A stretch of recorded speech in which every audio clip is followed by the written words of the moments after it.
Ouais. Mais par contre, tu vois, du coup, les gens, ils me disaient, oui, mais il faut condamner le blâmable. Alors, est-ce qu'il y a cette notion-là ou pas dans le Coran? Ben, là, c'est une très belle illustration du verset que je vous citais tout à l'heure, là, dans la sourate Ouais. 7, 33. Quand vous dites, Allah, il dit dans le Coran, quand vous dites ça, Allah, il dit dans le Coran. Et ensuite, ce que vous dites, c'est une phrase en français. Vous êtes en plein dans le verset. Vous êtes en train de dire à propos d'Allah des choses qu'il ne dit pas. Allah, il ne dit Ah, pas. condamner le blâmable, en français. Voilà. Ouais, enfin, comment on appelle ça?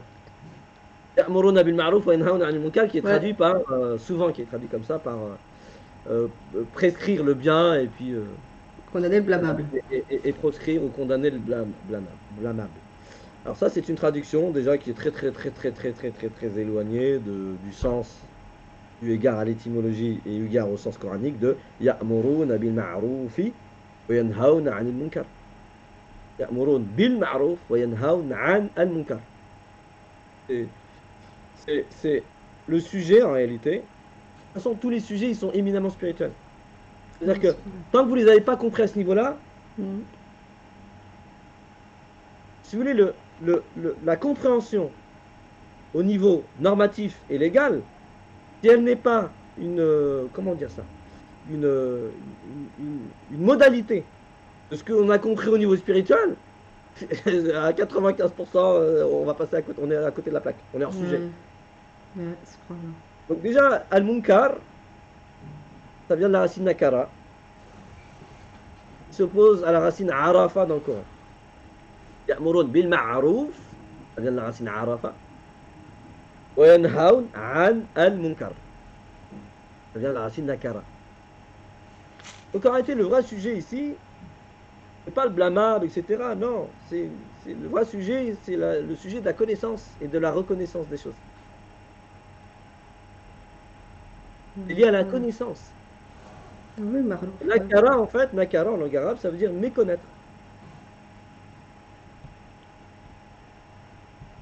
Donc, condamner ce que vous ne connaissez pas, non, non, c'est pas Non, ça mais non plus. yanha, ça veut pas dire condamner. Ah oui, en plus, déjà. Ah bah ouais, bah alors il y a tout à revoir là. Bah oui, bah, bah, on est Oh là d'accord. là.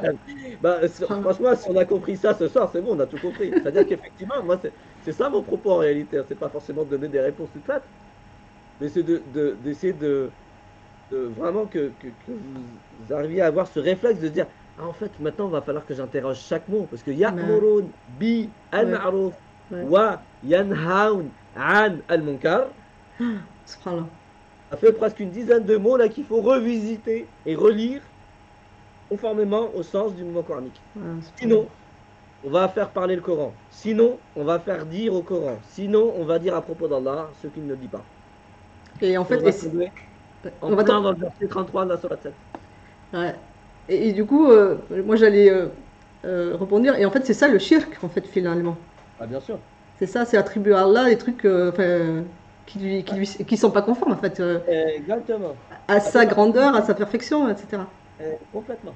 Donc c'est ça le shirk, finalement. Ah oui, ça fait Ouais, partie du shirk subhanallah. attribué à associer Allah à des actions qui sont humaines.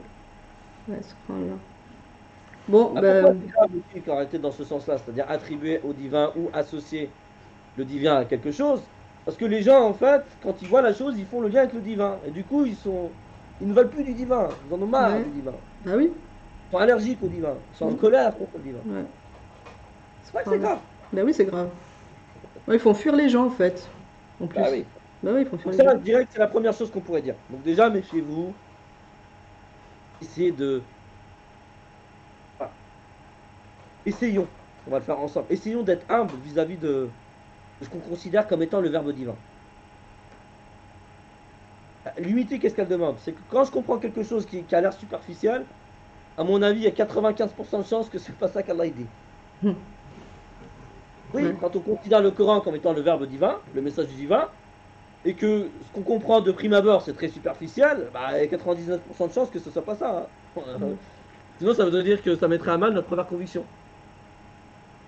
Ça mettrait à mal encore la figure de perfection. mm, Le Coran, en tant que message du divin, Il ne peut pas être superficiel. Parce que ça ébranlerait la figure de perfection encore. Parce que Ah oui. du divin ne peut émaner que quelque chose de profond. Ouais, subhanallah. Donc déjà, ça peut être un critère pour nous.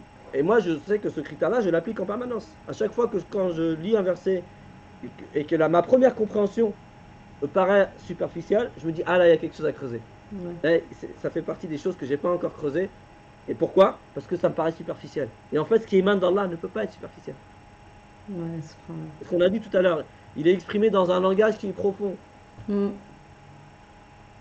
Donc, subhanallah. du coup, vous imaginez bien que si c'était ordonner le convenable et puis condamner le blâmable, peut-être le mot ordonner il est juste. Ouais, peut-être. Ouais. Mm. Mais arrêtez, la formule, c'est pas ordonner quelque chose. C'est ordonner par quelque chose. Ya'murun bi al-ma'ruf. Mm. Donc, il faudrait qu'on prenne un temps et qu'on décortique. Ben, tiens, ça serait intéressant. Ouais. Cette formulation-là, comment on peut la décortiquer à l'aune, à la lumière, selon la méthode Arca. Ouais. Chaque mot et voir en quoi, ah oui, c'est vraiment important de s'arrêter sur chaque mot parce qu'en fait, quand on passe à côté d'un mot et une seule particule, là par exemple, dans l'énoncé, ya'murun bi al-ma'ruf, le bi change tout. Ouais, subhanallah. Et Ah quand oui. c'est traduit par ordonner le convenable, les traducteurs ne le traduisent pas. Ouais, il traduit pas C'est-à-dire le bi. qu'il n'existe pas. Il est là dans le texte, quand même, le Ouais. bi. Il n'est pas en plus. Subhanallah. Ah ouais, c'est fort, hein. Ah là là, c'est fort. Et subhanallah, il y a quelqu'un qui disait justement un mot, un live. Alors c'est ça en fait, à chaque fois, Ah, ah ouais, ça peut être ça, ouais. c'est un mot, à chaque fois, un mot, c'est un live, Ah, quoi. franchement, ouais, je Ah, pense que même subhanallah. un live, on introduirait à peine le sujet. Mais oui, oui, Ouais, disons, un mot, un live, ça nous permettrait d'introduire convenablement, d'un point de vue de la méthode, au minimum, le sujet. Et après, aux gens de oui, creuser, voilà, d'aller visiter le Coran, d'aller questionner un petit peu le. ouais, Mais oui, subhanallah. probablement que oui, oui.